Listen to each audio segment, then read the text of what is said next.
So coming up this weekend, we have a UFC fight night taking place in Texas, headlined of course by Sean Strickland taking on Anthony Hernandez, and what honestly is looking like it could be a very entertaining card. Currently there are 14 fights booked for this card, but we might be losing one if the rumors are true, but I'll talk about that when we get to that part of the video. Last weekend we did of course have the first UFC Apex card of the year, and my predictions went pretty good for that one. 12-1 on picks. Jailton Almeida, cut him immediately. The PFL can have him.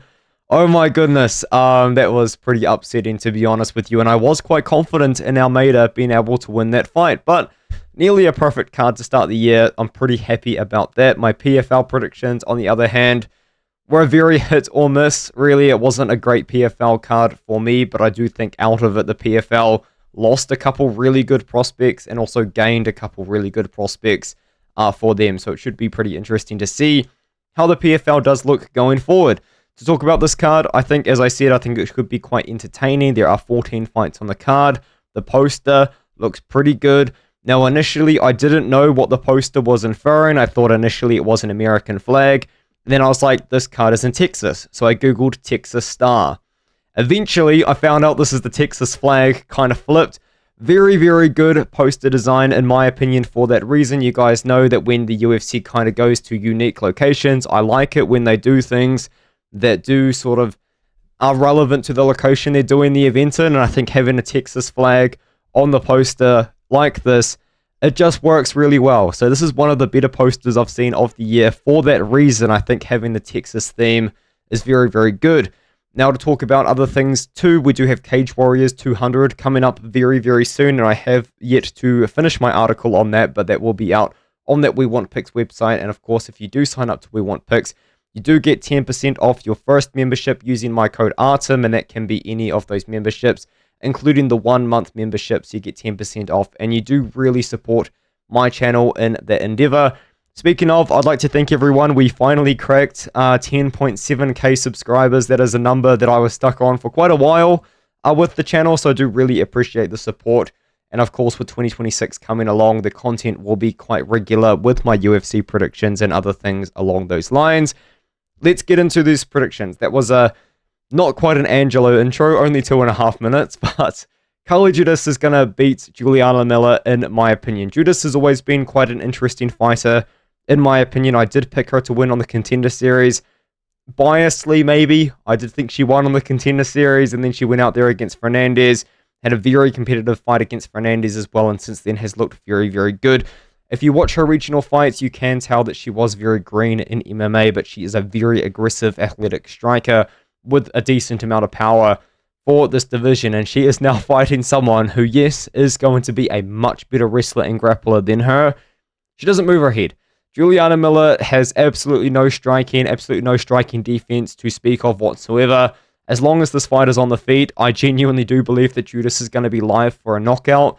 The one concern is, of course, seeing Judice maybe tested in that wrestling and grappling department, but I do think to start off the night, we're going to see Judice get a knockout over Juliana Miller, because Miller's striking, it's just not very good. Now, as I do say, there is a very good chance that maybe a massive underdog gets a pull off here with a submission, but I just don't think so. I think Judice is going to get the knockout on the feet.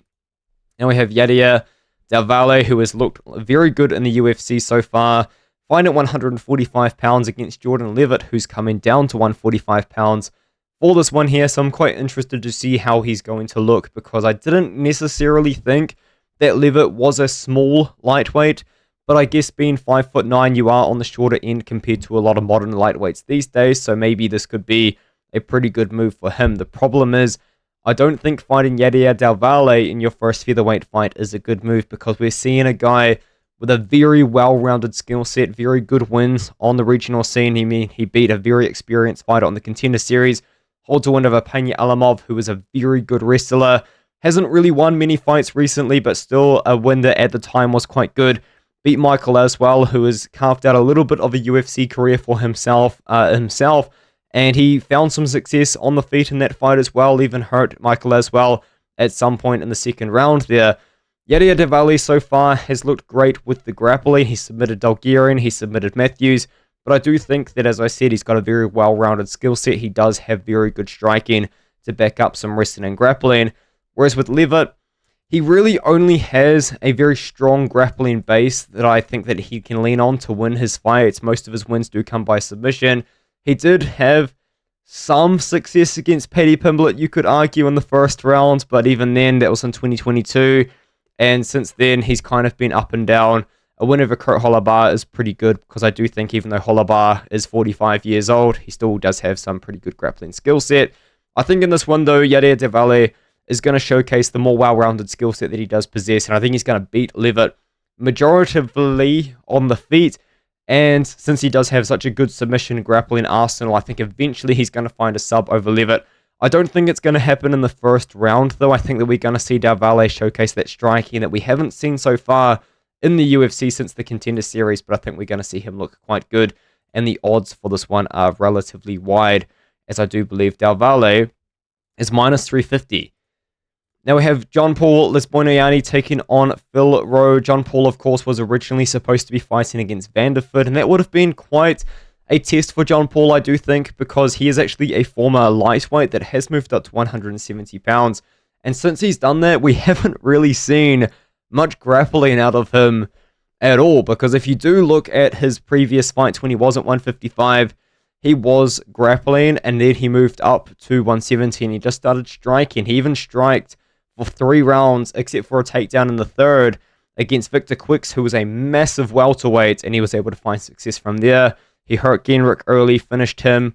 Hurt Kongdon early, finished him. So we have seen that striking translate quite well over to the regional Contender Series level.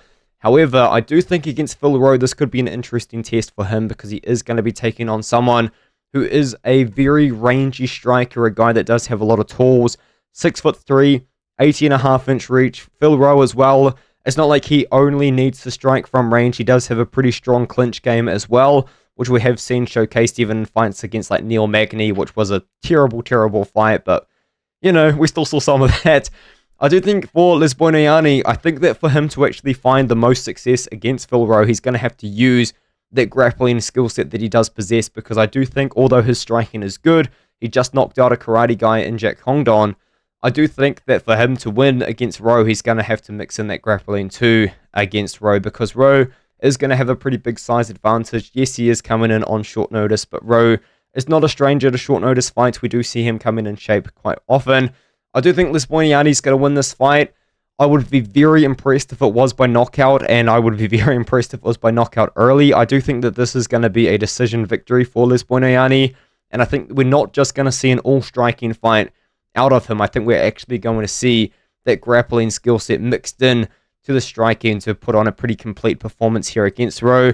Yes, Rowe is going to have a size advantage. Yes, Rowe does have good takedown defense, but I do think when you can consider the skill set that Lebosnoyani does possess, and the fact that he can mix in his boxing, he can even be backed up as well. He was backed up a lot by Victor Quicks and was winning on the back foot. So I think we're going to see Lebosnoyani just kind of showcase an overall skill set and win a decision, if that makes any sense. Now we have Ramiz Brahimaj taking on my boy Pillowhands, Punahele, and he's actually been coming back a little bit with a bit of power. He just got a knockout over Uros Medic, who's going to be fighting later on in the card. He beat Nikolai Veretennikov, who just got a massive win last weekend on short notice, but he couldn't finish Miguel Baeza, and he was beating the piss out of Miguel Baeza for 15 minutes.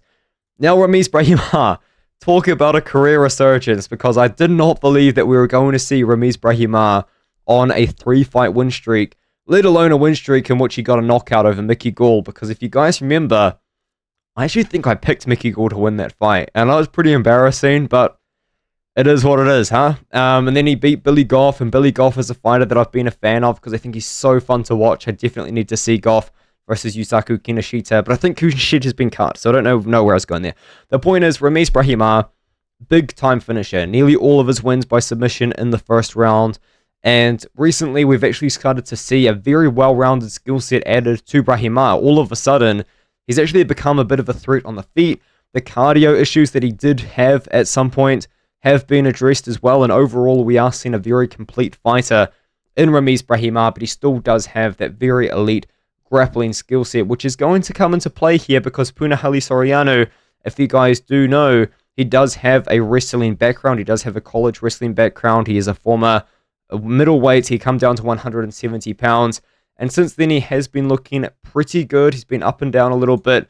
And recently, he has been on a win streak himself.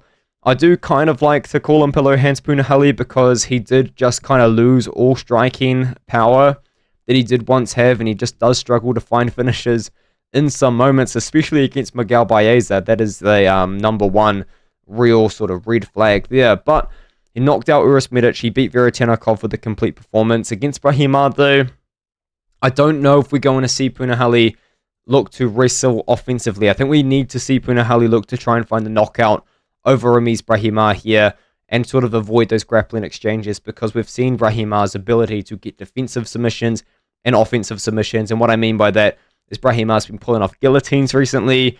He's been pulling off rear naked chokes a lot in his career, and even he does have an arm triangle choke from a dominant position.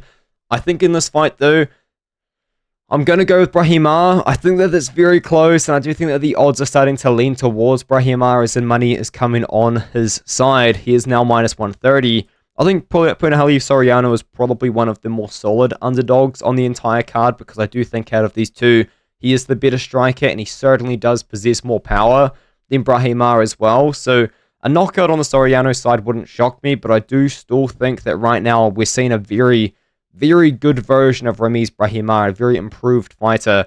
And I think that I'm just going to have to go with that momentum, although both guys are on win streaks. I think that what I've been seeing out of Brahimaj, I have been a lot more impressed. So I'm going to go with him to win this fight. I think his submission is on the cards. I mean, at the end of the day, Brahimaj is a finisher, but I do think that Soriano is probably going to be a pretty tough guy to sub. So although he does have a lot of early finishes, I'm going to expect Soriano to survive round one if Brahimaj puts him in tough spots, and eventually he's going to break him down and submit him in round number 2. Now, Nora Cornolle is going to fight against Joselyne Edwards. I do just think that Joselyne Edwards is the better fighter out of the two. I don't really know how else to put it simply. Edwards is, once again, an interesting fighter who really struggled with takedown defense earlier on into her UFC career. She is a striker. No relation to my knowledge, but she does fight like Leon Edwards in a way where she is striking from range.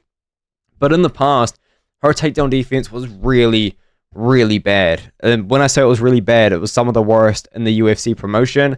And then she did start to really work on that, and it got a bit better around this period of time. And now all of a sudden, we are starting to see her find a lot of success with her striking, because now she has the confidence in her ability to keep the fight on the feet to then back up that striking ability that she does have. Now, of course, losing to Aileen Perez, pretty hard loss at the time, but to be fair, that was a really bad stylistic matchup, and as you can see as well, this was a rematch from a fight which they did have, and I believe it was Cornolle's UFC debut, if I'm not mistaken. But in that fight, Cornolle was able to actually be getting taken down by Joselyne Edwards 5 out of 8 times, which is quite funny.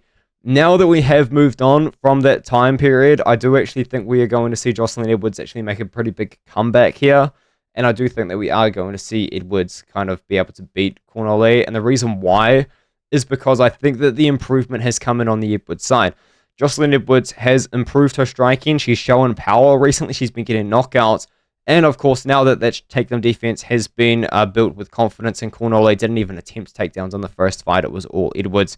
I do think in this one, though, we are going to see Joselyne Edwards maybe wrestle like she did the first time. I think a lot of people were quite on the fence about whether the decision should have gone her way, but I do think now that Edwards just has developed a lot more power in her hands. She can offensively wrestle like she showed against that Cornolle earlier performance. We're going to see Edwards go out there and beat her in this fight.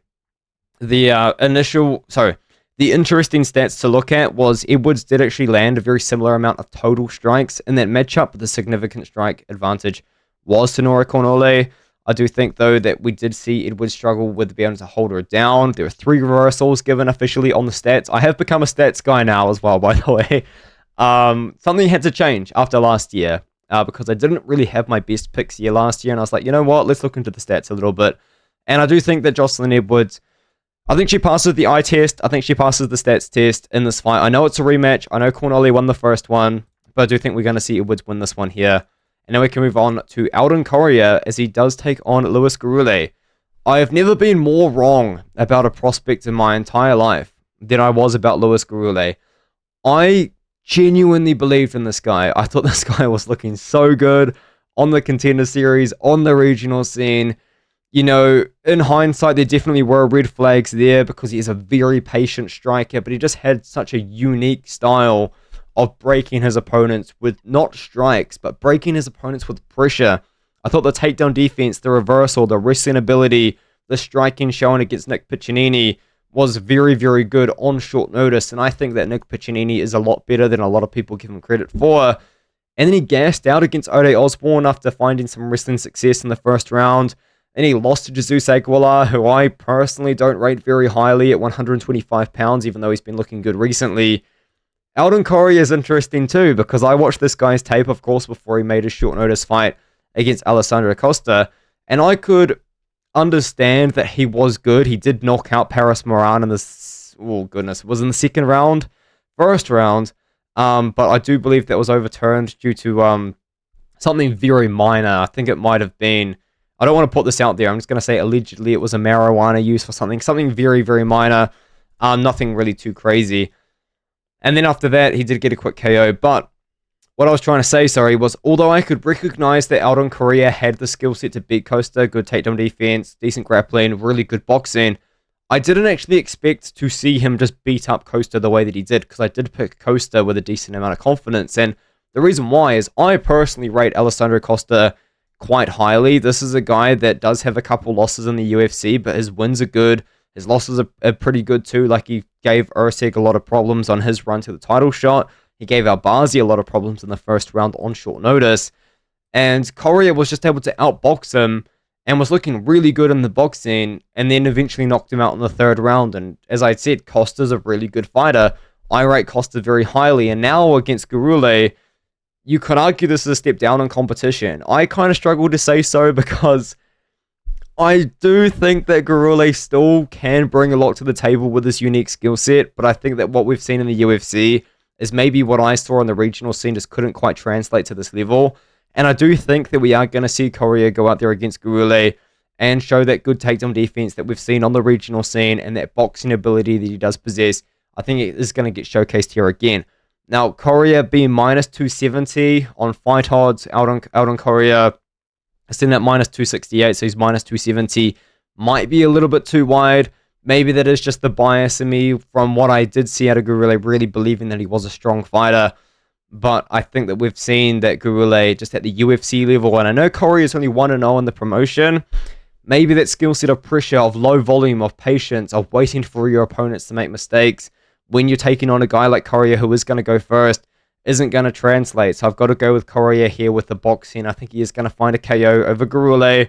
We've seen cardio problems out of Gurule, even though he fought for 4 rounds on the regional scene once. I mean, I don't know, guys. Man, it just sucks being so wrong about something. So wrong. I'm picking Coria to win by knockout in this matchup. And now we can move up to Ode Osbourne taking on Alibi Idiris, who, of course, I did actually pick to beat Joseph Morales. And although I knew that Bopo Morales was really good, he had one of the best performances of a lifetime against Idiris in that matchup. He was able to pressure Idiris. He was able to shut down Idiris. He was able to do everything that Idiris wanted to do to him. And we eventually saw him getting submitted by Morales in that fight. But on the regional scene, on the Ultimate Fighter, Alibi Idiris was looking like the real deal. He beat Ferktabek Yakubov, who is just an absolute demon, with only 1 round of cardio, but still an absolute demon.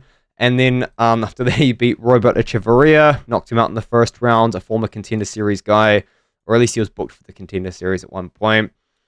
He fought Jafel Filho and got knocked out. That's a really bad way to lose to Filho. But anyways, looked really good on the regional scene, beat a lot of really good guys on the regional scene as well.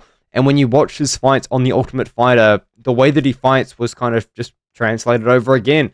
Very, very aggressive, very much a very aggressive striker. And just in general, if you let Alibi Idiris do what he wants to do, you're going to have a lot of trouble. And I do think that Ode Osbourne, despite actually having a little bit of a run at some points, you know, he did knock out Gurule, of course, as a big dog. He did have Steve Ursig in some trouble early on as well. If you guys remember that fight, that was at 135 on short notice, but still gave Ursig a lot of trouble in that matchup too. We are going to see probably some similar things happen to Idiris in this matchup here. The problem is the difference between Uros and Idiris is, though, Idiris is just going to bring the fight to him because he is a very aggressive fighter. The way that I do think that you need to beat Idiris has been written. The blueprint was written by Morales. I think you need to match that energy, but you need to match that energy by taking him down and really making him struggle in that area. Whereas with Ode Osbourne, he is a fighter that when he come into the UFC, I did have a little bit of hype behind him. A very, very good boxer, but incredibly fast boxing combinations and fast hands. You guys know I love combos. I love boxing combinations. But Idiris is got a very unique style where he'll throw flying knees, he'll throw spinning attacks, he'll throw elbows. And I do think against Osbourne, he's going to crash that pocket so much that Osbourne isn't really going to get his own boxing off. And I think that Idiris is going to win. Now, minus 170 though, a little bit wide. I do think that you've got to give Osbourne a little bit more respect than that. I know that his record isn't very pretty, but he has pulled off upsets in the past. He nearly upset Steve Erceg on short notice. But I do think we're going to see Idiris win this one here. And if he wants to as well, Idiris can offensively wrestle and grapple too. And now we move on to quite a few fights in a row, which I just consider to be hilarious matchmaking.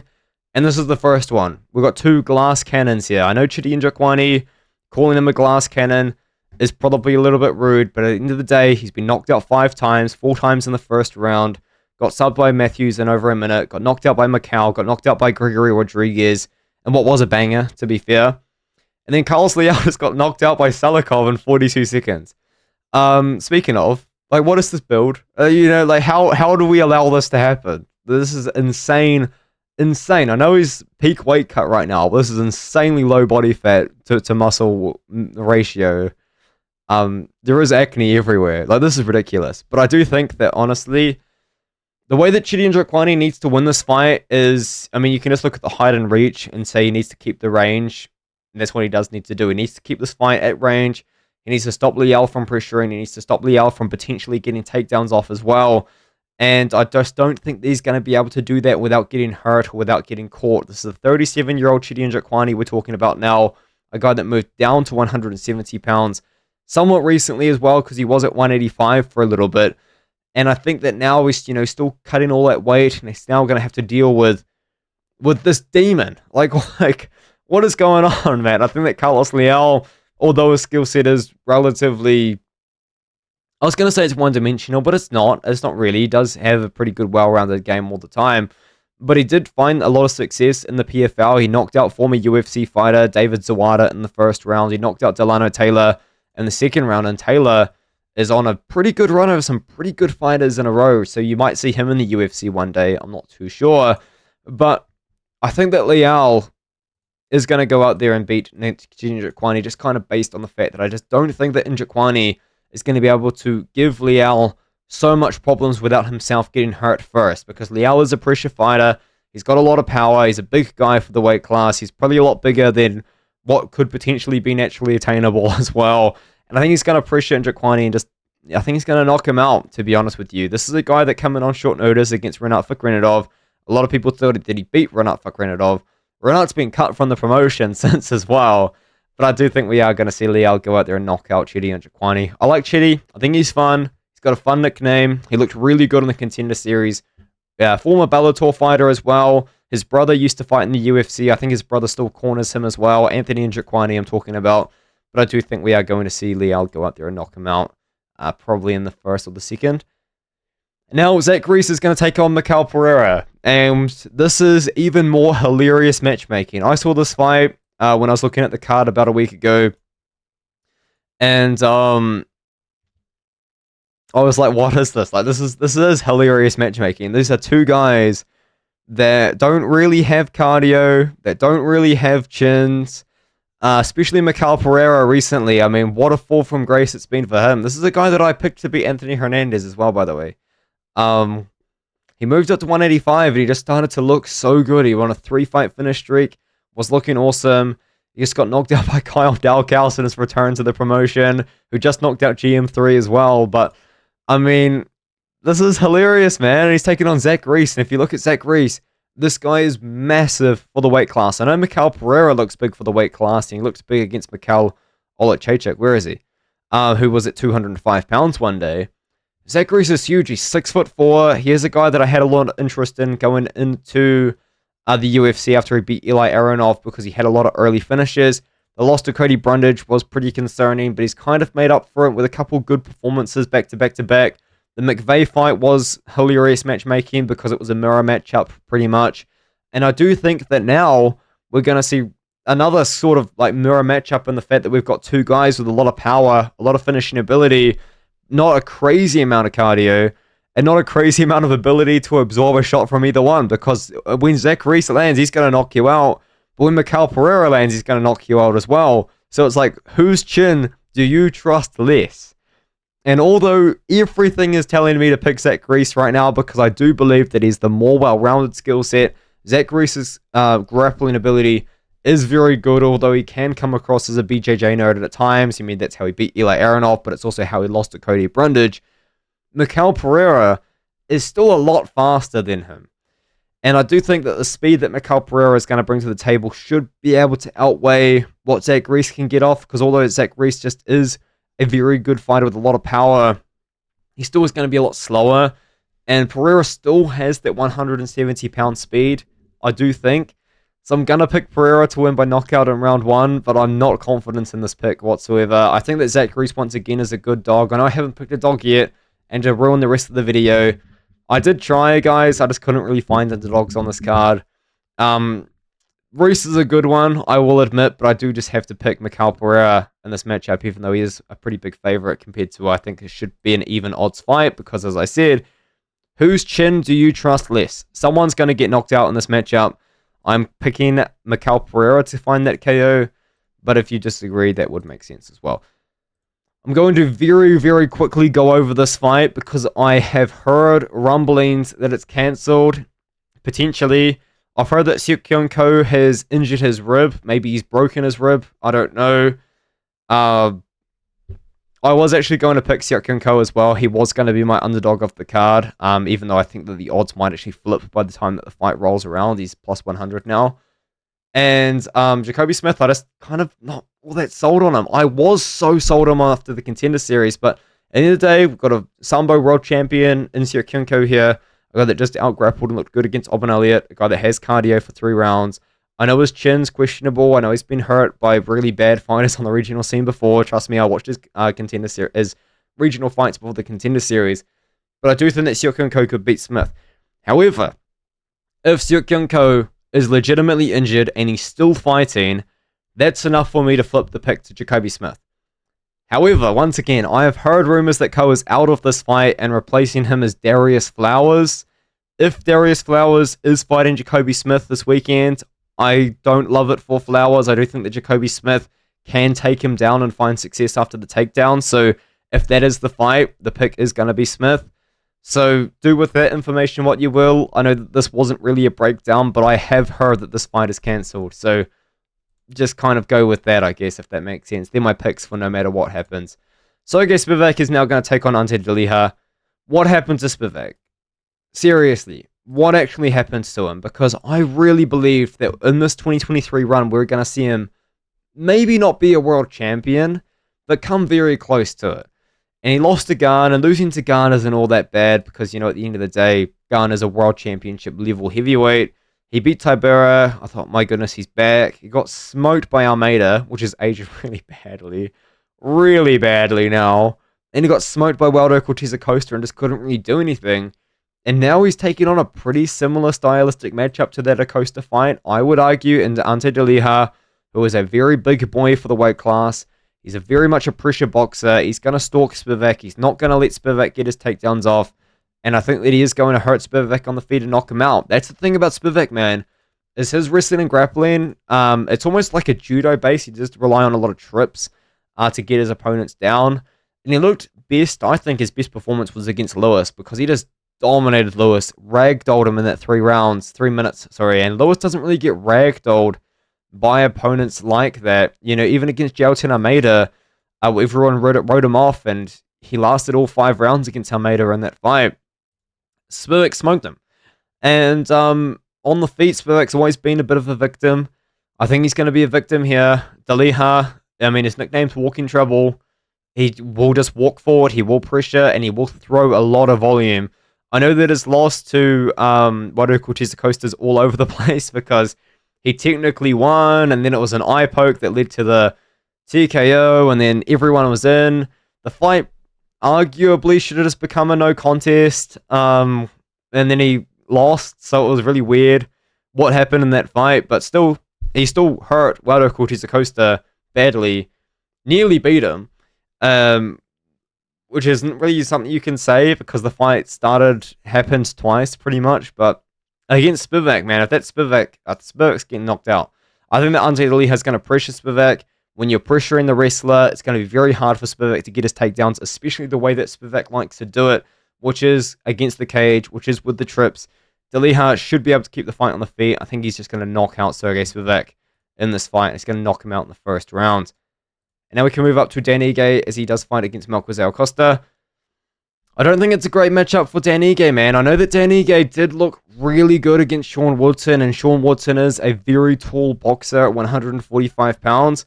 But I look at what Melquizael Costa can do, and Melquizael Costa on the feet isn't just a boxer. He is that shooter-box sort of style striker. With Muay Thai, with kicks, he does push kick a lot. He does, roundhouse kick a lot as well. But when he crashes the pocket, you're going to see those Muay Thai elbows. You're going to see those knees. And he's been looking really good, man, on his recent run. He just knocked out Morgan Charrier in what should have been a performance of the night bonus because Charrier, I don't think, had only been knocked out like once in his entire career prior to that. He'd never been knocked out before that. That was a very impressive win. Beat Juliana Rosa, which was a fun fight. Beat Christian Rodriguez, who just seems to beat all of the prospects. And honestly, he's just been on a very good run since his loss to Steve Garcia. And I know that Dan Ige kind of just has become a little bit of the top 15 sort of gatekeeper, you could almost say, because he does just try and stop people from breaking into the top 15. Most of his recent fights are to Andre Fili, Diego Lopez, of course, and Lauren Murphy. Beat Sean Woodson, who was trying to be that prospect. Then just lost to Pitbull, who was just coming off a loss, his debut. But in that fight against Pitbull, we didn't really see Dan Ige be able to get anything off. He couldn't really get anything off because Pitbull was out wrestling him. Pitbull was even outboxing him as well, and just kind of was a bad matchup for Ige. And I think in this fight, it's another bad matchup for Ige. Not because Melquizael Costa is necessarily an offensive wrestler, even though it is something that he can do. And I'm going to consult the stats again, because he did take down Juliana Rosa twice in that fight. He did take down Christian Rodriguez once in that fight. He took down Shayla Nudenbicki, who was a wrestler, twice. So there's nothing really to say that Costa isn't going to get one or two takedowns in this fight to make it interesting, to mix it up and give himself more opportunity on the feet. To also talk about it, I think that there is going to be a bit of a size difference in this fight. Melquizael Costa, I do believe, if I'm not mistaken, in the LFA was fighting at 155 pounds at one point, and I think that you can see that when you do see him now in the UFC. He's very big. He doesn't have a reach advantage. He's got a height advantage, which is going to come into play with the kicks. And I just think overall has a more well-rounded style compared to Ige. I should note that the fight against Lopez, you took on 1 day's notice, though. But anyways, let's move on. I'm going to pick Costa to win by decision. Now, Geoff Neal is going to take on Uros Medic. I think that Geoff Neal should get this one. I have been picking Geoff Neal to win a couple fights that he's been losing. I definitely didn't pick him to beat Prates. And I definitely didn't pick him to beat Ian Gary either. Or maybe I did. Definitely didn't pick him to beat Prates, though. Geoff Neal hasn't really gotten like a really good win in quite a few years, but his skill set is still there. He's a very good boxer with very good takedown defense. I know that Uros Medic is a bit all over the place with his skill set, just like I'm all over the place with this breakdown. But since he moved up to 170 pounds, he hasn't looked too bad, has he? The loss to Urubai, that was a short notice for Urubai. We learned that Urubai is the real deal. Now he's just been on a pretty good win streak. But the thing is, the guys that he's been beating, Muslim Salikov, yes, did just go out there and he did beat Leal. Still is a pretty old guy. Gilbert Urbina was one of the lower ranked guys in the division here, according to Tapology. And I do think that now he's taken a very big step up in competition, albeit against an older fighter in Geoff Neal, who has been around for a long time. But his boxing is solid. His pressure is solid. And this isn't a fighter or a style that Geoff Neal hasn't had to deal with before. Uros Medic is a guy that we have had some defensive issues in the past with. We have had problems with his striking defense. He's only been knocked out once in his career. but he has still been hurt on the feet multiple times. And Medic, he just kind of is all over the place. Like, he's a very, very aggressive fighter. But the thing is, you can really tame that aggression if you are Geoff Neal, who does have much, much superior boxing, in my opinion, and much, much, much more superior pressure. And once he does close that distance, I think we are going to see Geoff Neal get the hands going. And I think he can knock out Uros Medic in this fight. At the end of the day, I know a lot of people do believe that I overrated the performance. He still did find a lot of success against Shavkat Rakhmonov, who does strike very unorthodoxly, if that makes sense, kind of like Uros Medic does.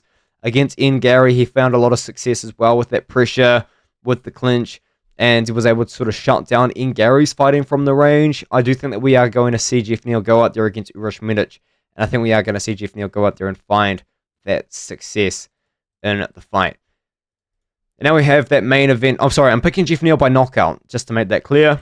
Sean Strickland is now going to fight against Anthony Hernandez. I do quite like Hernandez in this fight. I think that it's a good matchup for Hernandez as well. I know that Sean Strickland's takedown defense is good, but at the end of the day, we really don't see this guy wrestle much, because I have been kind of saying that Strickland used to wrestle quite a lot, and then he sort of just gave it up. And now that I've become the stats man, I can back it up with some stats, because we can look at Sean Strickland's stats here.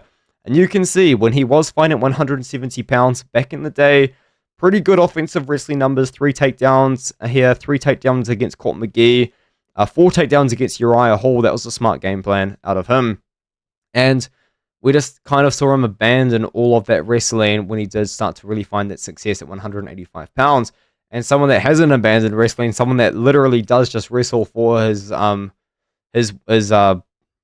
fights, I guess, is Anthony Hernandez, who averages 6.5 takedowns per 15 minutes, got 9 takedowns against Roman Dolidze, 4 takedowns against Brendan Allen, 10 takedowns against Mikhail Pereira, 6 takedowns against Shabazian, and 8 takedowns against Marc-Andre Barriel. This is a guy that just goes out there and he pressure wrestles and he chain wrestles and he will wrestle over and over and over and over again. And the thing about Anthony Hernandez as well is his cardio is insane. Like, he can do this for 5 rounds. I know that Strickland's cardio is very good.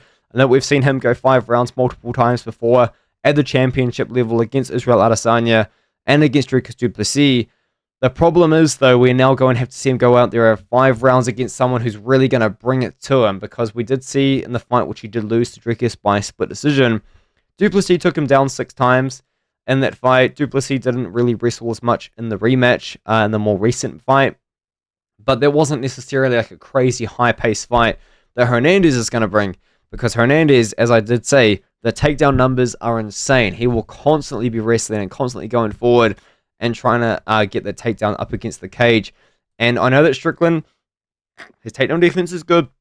We even saw him outlast Abus Magomedov, who was finding a lot of striking success, to be fair, before he just death-gassed in a round. We still have seen Strickland be able to showcase a lot of good takedown defense against opponents in the past, but I do think that Hernandez, just with the pressure, is just going to give Strickland a lot of problems in that area. And I know a lot of people probably could see Strickland winning this fight based on Strickland's own striking, but the thing about Strickland's striking is it just isn't really dangerous, you know? He does sort of come forward with a very parry-heavy style. I like to say that he just slaps away punches as his defense, because it kind of is just what he's doing. But he's got a very parry-heavy defensive style.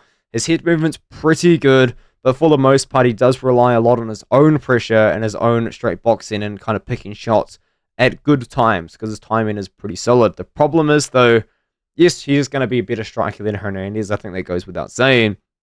He's not taking on someone that's going to be willing to strike with him, though. That's the thing. Hernandez is going to be constantly wrestling, constantly grappling. And dare I say it, if someone was to give Chimaev some problems, it probably would have to be a very good wrestler grappler with insane cardio like what Anthony Hernandez has. So I feel like if Hernandez won and he did get the title shot against Chimaev, I do think that that is a fight that you definitely could get behind a potential underdog to find a victory against the unstoppable force that is Khamzat Chimaev at the moment. But I am going to go out there. I'm going to pick Hernandez to win. I'm going to pick Hernandez to win by submission late in the fight. I'm talking like round 3, 4, 5.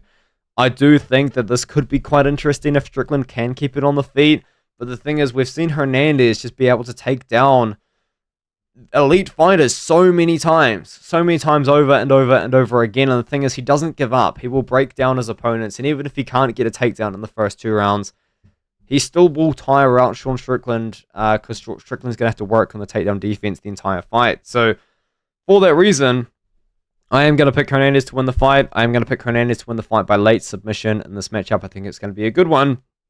And will the winner fight Chimaev? I mean, probably. There definitely is fighters like Imavov out there knocking on the door. There's probably fighters I'm forgetting about knocking on the door.